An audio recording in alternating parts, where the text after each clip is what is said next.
Welcome to the Dr. Gundry Podcast. Belly fat. It's something many Americans have struggled with at one point or another. But carrying that extra weight around your midsection is doing so much more than standing in the way of you and your health goals. It's seriously harmful. In fact, my guests today say that excessive belly fat is one of the leading causes of cardiovascular and metabolic disease, and that many of us are at risk, no matter how thin we might look. After a quick break, we'll hear from Dr. Paul Hahn and Hank Kim, the CEO and CSO of Bello, the world's first portable belly fat scanner. Bello is scientifically designed to directly measure lipids under the skin and provide an accurate measure of belly fat in a matter of seconds. It's been globally recognized for excellence in innovation and quality and has won the CES 2020 Innovation Awards honoree and the IF 2020 Design Award. And in just a minute, we're going to talk all about it. We will reveal why so many of us struggle with belly fat, what it may indicate about our health, and why simply stepping on the scale is not enough. We'll also share how the Bello device could help you decode your belly fat and better manage your health. Many of the listeners may not know this, but there are actually multiple types of belly fat. Can you explain the difference between visceral and subcutaneous fat? Is one more concerning than the other, and why would that be? Subcutaneous fat is located right under the skin. It regulates the body temperature and protects the body from external shocks. Think of a distended belly fat protrude above the one's beltline, the kind people often think about when they call someone fat or obese. On the other hand, visceral fat refers to fat attached to the organs of the human body, not the skin. Generally, it refers to fat that adheres to the bodily organs such as the liver, large intestine, and small intestine.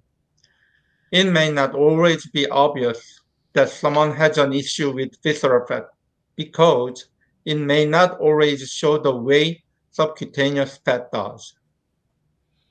So, just say, in the United States, we have this expression of having love handles, and those are the fat that sometimes just protrudes above your belt, but that's not visceral fat. That's what you're saying.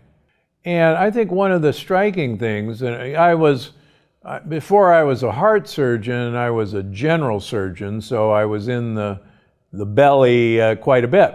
And you're right, there's a tremendous amount of fat that occurs inside of our belly that really has nothing to do with what's sitting on the outside. And I've actually written about the fact that this visceral fat is also on the arteries of the heart.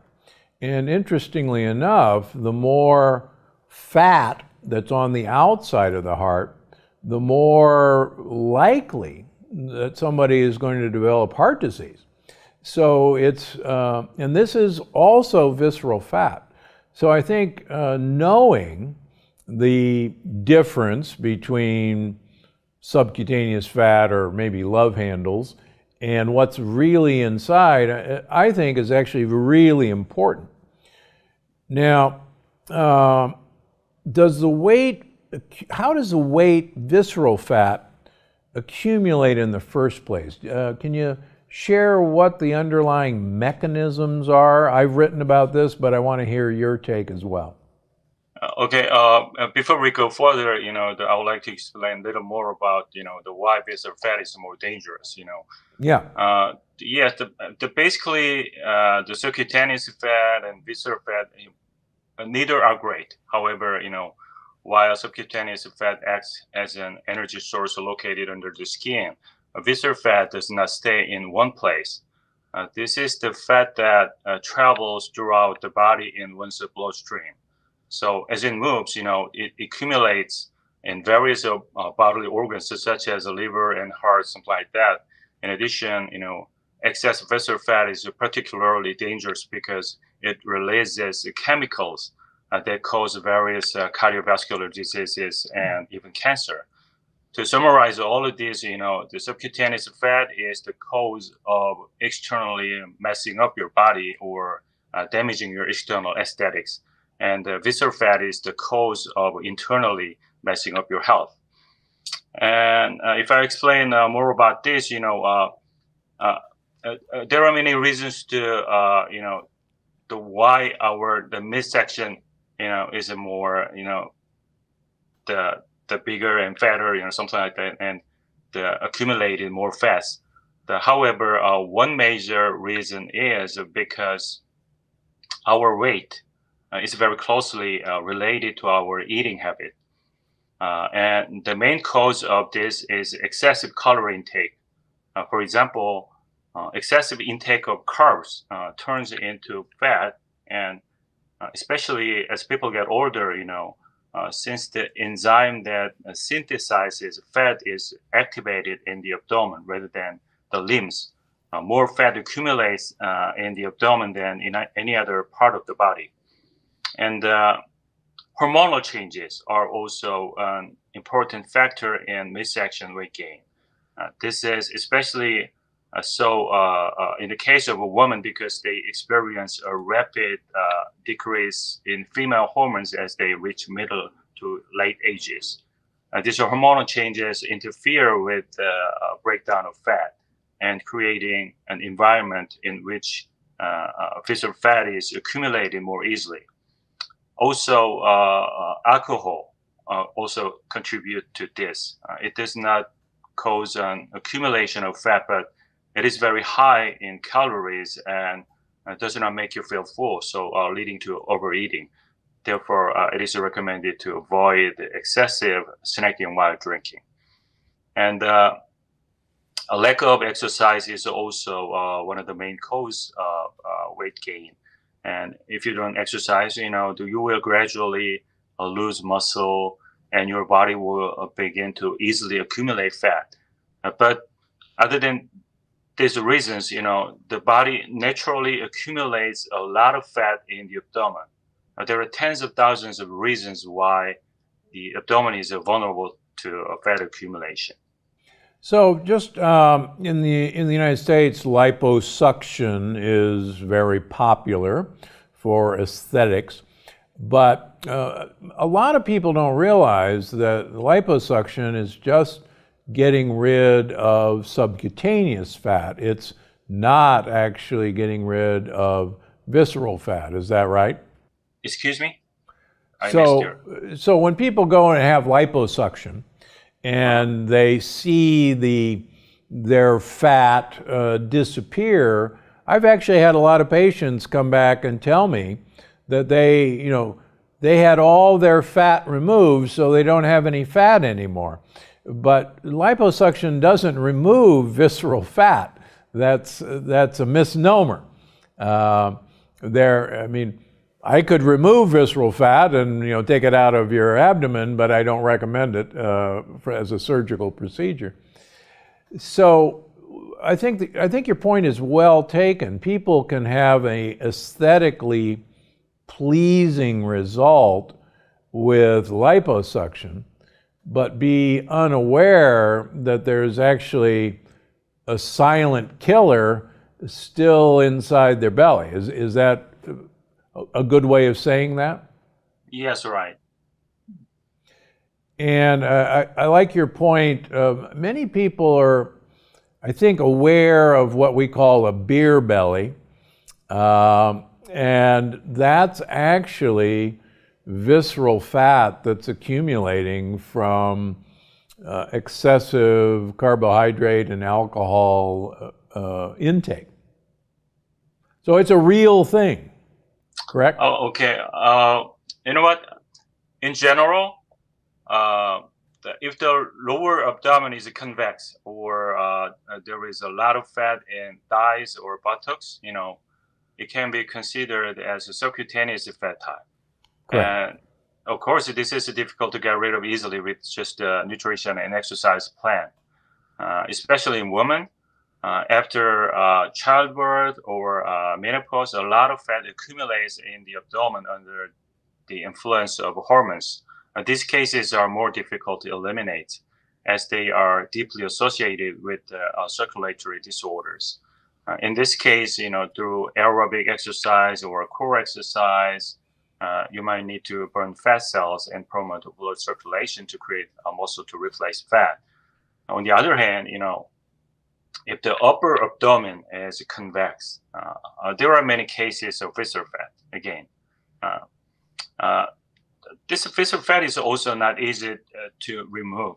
The best way to reduce it is to use that fat as an energy source through a proper exercise and diet. However, there are people who have experienced the cases where their belly fat remains the same even after losing weight through good management. There also will be some people who have high body fat measurement despite their slim figure. This is usually called the lean obesity or skinny obesity. And even in this case, visceral fat types become more prominent. In order to get rid of visceral fat, it is important to not only diet and exercise, but also combine various methods such as lowering your blood sugar and insulin through, for example, fasting for more than 12 hours and allowing your fat to be more efficiently broken down. Obviously, according to the advice of your primary doctor. Yeah, I think that's a really important point, and I emphasize that in a lot of my books, like The Energy Paradox, that one of the best ways, particularly when diet and exercise don't necessarily address visceral fat, that intermittent fasting or time-restricted eating really is where this really attacks the underlying problem. And, I think you're right. There is such a thing as, skinny obesity that is actually more common than people might know.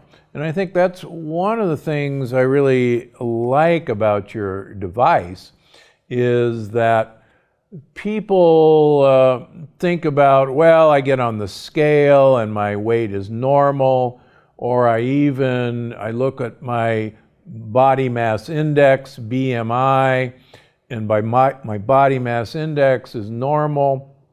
But then when we start with very almost invasive means looking at body fat and where it's located, many of these people are shocked that even though they're skinny, they're actually obese in their abdomen, in their visceral fat where it shouldn't be. Now, I think one of the exciting things is, as many of our listeners know, there are ways to measure visceral fat that frequently involve rather invasive procedures, whether they're X-rays or whether they're whole body immersion. But the reason I'm excited about the Bello device is because you guys have figured out how to make this measurement, how to have people see what their visceral fat is in an easy handheld device. So let's talk about your device, Bello. It's intended to help users understand and support their metabolic health. So first of all, we use this term a lot, and I think most of my viewers and listeners understand the importance of metabolic health. But I'd like to hear it from you. What is metabolic health in your idea? Metabolism refers to the overall chemical reaction that coordinates every cell in the body to function properly to store or produce energy. Metabolic function manages energy for basic life support activities and controls the production and consumption of energy that is necessary for various human activities. If your metabolism slows down, it can result in your body operating inefficiently and increases your chances of causing health problems in the long run. So, what does that have to do with belly fat in particular? Is that just a good way of assessing overall metabolic health? There are many risk factors for developing metabolic syndrome. Some well-known factors include insulin and blood sugar. Abdominal obesity and visceral fat are known to cause high blood sugar by interfering with normal activity of insulin. As a result, uric acid may increase and lipid metabolism may suffer. These symptoms eventually lead to other complications and chronic disease. So abdominal fat is deeply linked to diseases such as diabetes, high blood pressure, and cardiovascular disease. It can also cause problems with your blood vessels. Visceral fat travels throughout the body and accumulates along the walls of blood vessels. The accumulated fat pops out from these walls as the lump grows and turns into the blood clot, which, as you know well, causes heart attack or stroke. In short, visceral fat is a time bomb. You're absolutely right. In fact, years ago, I was actually going to write a book, and I even drew the cover that of a fat belly, and there was a time bomb in there, and the book was going to be called Time Bomb. You couldn't have said it better. It literally is a time bomb.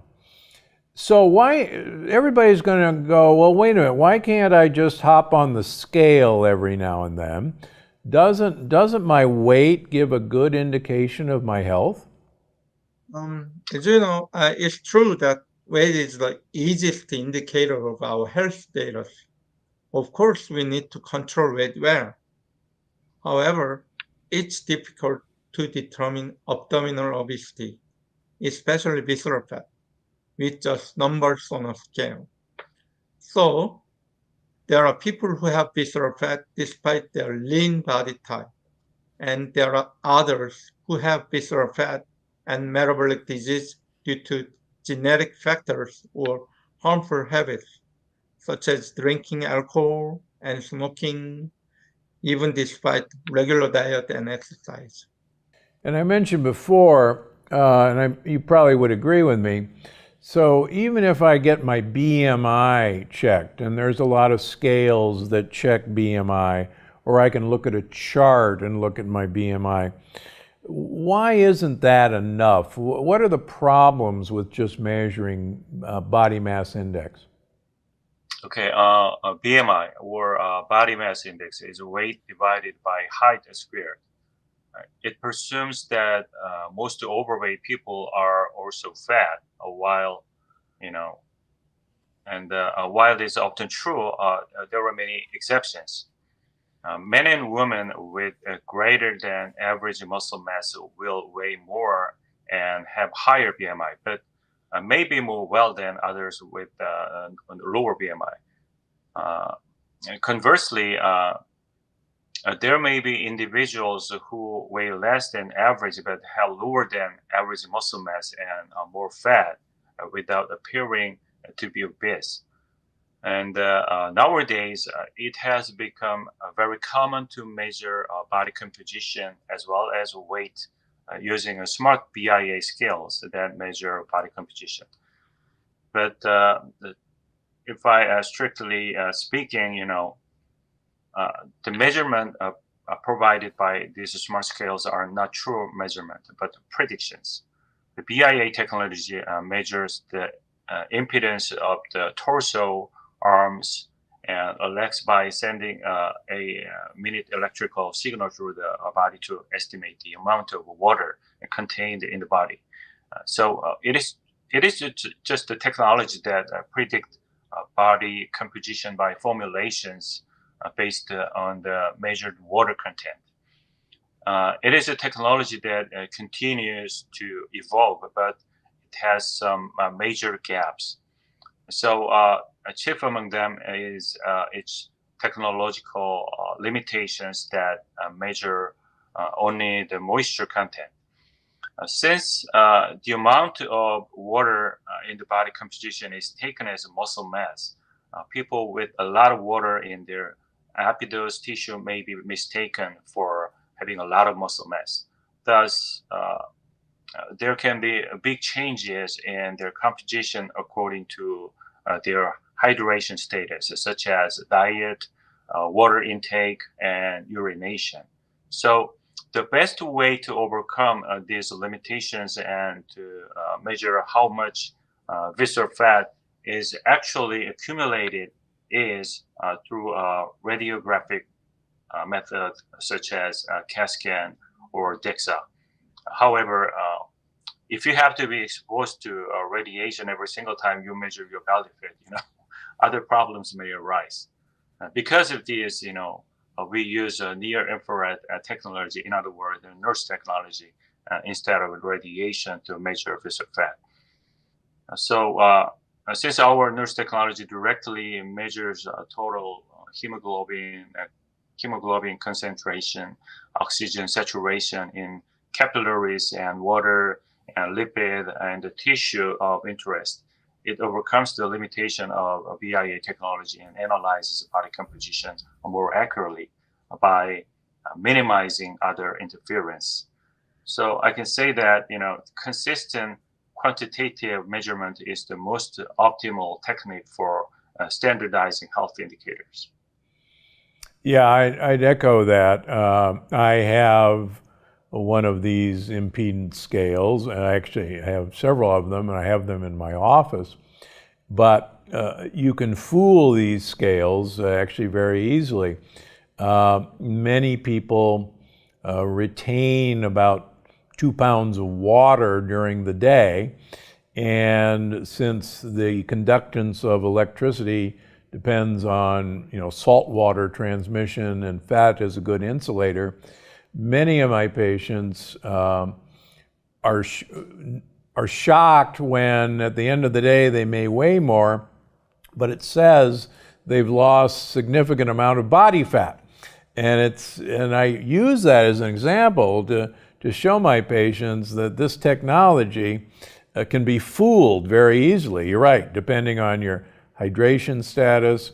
So it's okay, but why I really wanted to have you on the program is that you've taken this to a much more accurate level. So let's talk about this near-infrared spectroscopy, NIRS. How long has this technology been around? NIRS technology has been used for several decades and used in various fields since the 1990s. In the meantime, optical devices such as light sources and detectors have developed rapidly, and the method of implementing technologies and computational models have also made a variety of developments. And even now, research is continuing in various fields, and it is a trend to apply the appropriate technology implementation method according to its measurement purpose and commercialize it. So how has this system been used in the past? Where was its applications before Bello? Okay. It is used in various fields, but I will briefly talk about it only in the medical and healthcare field. Yeah. If you look at the research field, it is typically used in advancing brain hemodynamics research and functional imaging research of soft tissue cancer, such as breast cancer diagnosis. Of course, it is not limited there too, and there are various research cases regarding this. In terms of commercialized product, there are multiple oximetry devices for measuring oxygen saturation, such as pulse oximeter and brain oximeter. In addition, sports-related wearable devices and imaging devices for functional neuroimaging or perfusion in extremity tissues are also being developed. So many people, when they use a device of any sort, they want to know, well, is it safe? It sounds like you're going to beam beams through my belly, and what's that going to do? Okay, so you're asking about safeness, right? Right. So, definitely it's safe. In general, for accurate quantitative body composition measurement, radiation-based equipment such as CAT scan or DEXA must be used. However, an IR has a longer wavelength, which means it has a weaker energy than that of visible and UV, ultraviolet wavelengths. So our devices use a very safe technology that raises no concerns about radiation exposure. In addition to safety, if I say, it is very simple to use and only take a few seconds to scan by contacting the device with the scan. Yeah, and one of the things I was impressed with your device, that your technology, the accuracy, has been compared to the gold standard of DEXA and CAT scans. Can you tell me about what those studies found comparing Bello to the gold standards? Okay. Since the field of nurse technology is a field with so many different studies, it is difficult to mention all of them. Also, the evaluation of accuracy varies depending on the purpose of use. However, among many studies, it can be said that the study of the optical properties of absorption and scattering for object applied to Bello, our product, has already achieved considerable result. A significant research and result on the accuracy of nurse technology have been reported quite frequently.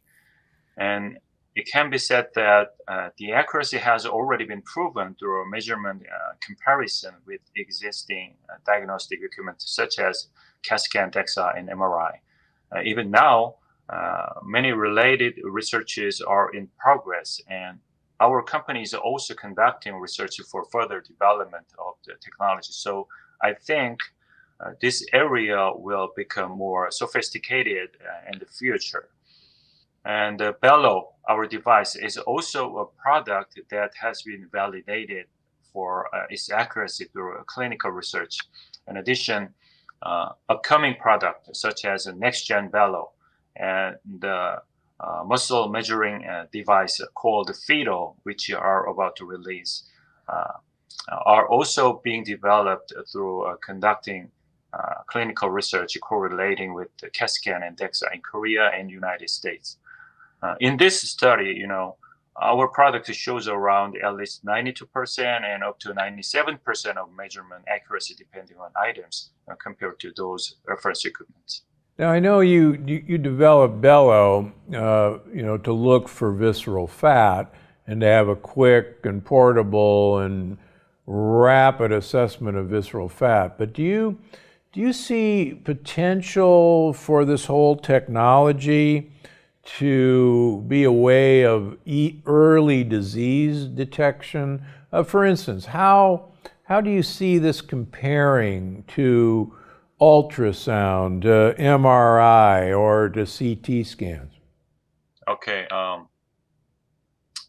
Doctors often rely on visible data such as endoscopy, X-rays, and MRIs, just you said, to make a diagnosis. In the past, doctors depended heavily on experience and intuition.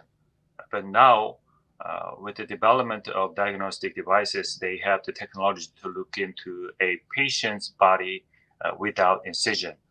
It is true that possibility of early detection of a disease has dramatically increased, but there are cases in which the general public still misses the diagnosis or refuses to diagnosis due to their concern about radiation exposure.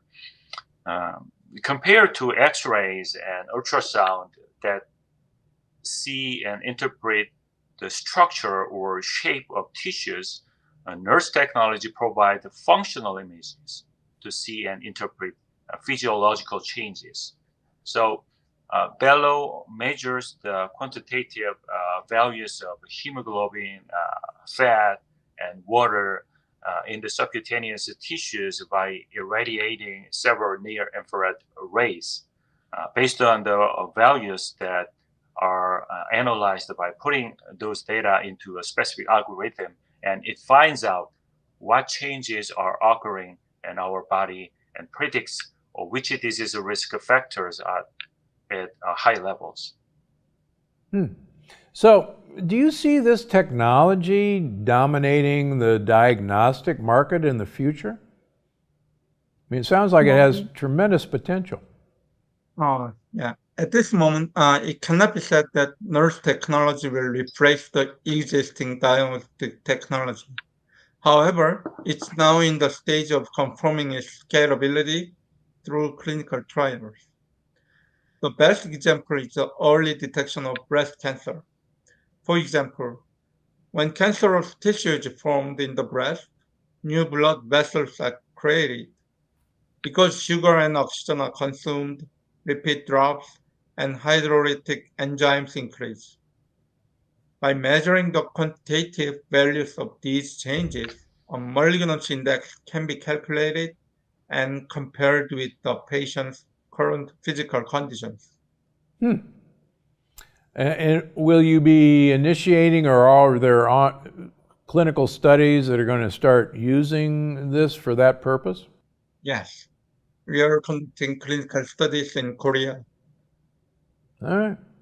So, would you recommend Bello users share their data with their doctors? And I might add, the Bello device is available. It's fully approved. People can purchase the device. Would you recommend the Bello users share their data with their doctors? Or how do you best make sense of the data for themselves? Okay, definitely I recommend it. We initially developed this product as a personal device, but we are working to expand it to business platforms such as clinics and medical institutions. Doctors and other medical professionals have indicated the value of being able to monitor a patient metabolic risk factor without having to conduct more invasive diagnostics, but having a tool to measure and encourage patients to continue on their wellness journey. So the best way is to use this device is using consistently. So I think that the starting point to understanding your own data is by measuring your fat regularly every day or once every 2-3 days, and tracking and managing how the measured data moves. And if you put this device on your desk or in a drawer, it is just a cool looking gadget. However, if you use it on a daily basis and see how your condition is changing over time, it's like having a personal trainer in the palm of your hands. Yeah, I agree. It is a cool looking device, and it is incredibly lightweight and ergonomic, and I was shocked personally with how easy it is to use, and actually what a sophisticated device it is, despite looking small and user-friendly. So congratulations on that. Now, okay, so Thank you. so what if I'm a pretty healthy person? Is using a Bella still beneficial? I don't want to say that a bellow is necessary for everyone. If you are if you are a paragon of health and fitness, and you have all the tools to maintain that kind of status, then perhaps you can do without bellow. However, as we have discussed, just because you look healthy, it does not always mean you are. So if you are someone who cares not only about aesthetics, but your overall metabolic health and want a simple and reliable way to measure and improve it, you should check out Bellow. Just to place Bellow on your belly and with the press of a button, then figure out what's happening in your body. Yeah, I don't suppose either one of you has a Bellow device handy to hold up to the camera. Yes, right here. Aha, there they are. I mean, these It's are just palm size. Yeah, they're very small, and like I say, the information that you get is sent to an app on your phone, and I think it's kind of fun. I've purposely tried to gain weight, and the Bellow detected it, and it detected it going into my visceral fat, and then I purposely lost that weight, and I can do that at will, and the Bellow tracked it very well. So it was not fooled, despite me, I guess, trying to fool it. So it's a great device. Well, this has been great. So where can listeners learn more about Bellow and your work? Your listeners can find out more about Bellow and purchase the device on our website, but also from many other online shops, including Amazon, Walmart, CVS, Lifetime Fitness Marketplace, and Newegg and Brookston, and more places. Also, Bellow has just returned with more powerful functions and enhanced services, which is a next-gen Bellow. We are currently crowdfunding on Indiegogo. In addition, a product called Fido that can measure and grade the mass and quality of muscles by area of interest, which has already won the Innovation Award at CES 2022, will be launched next year. You can find out more about our new products by visiting our online store at shop.olivehc.com. Great. And we'll put that up for our viewers to see. Yeah, well, congratulations on this technology. You've really, I think, brought another aspect to those of us who are interested in our personal fitness, our personal health, and it's really easy to use. I think it gives some important information that heretofore was only available with a CAT scan or a DEXA scan.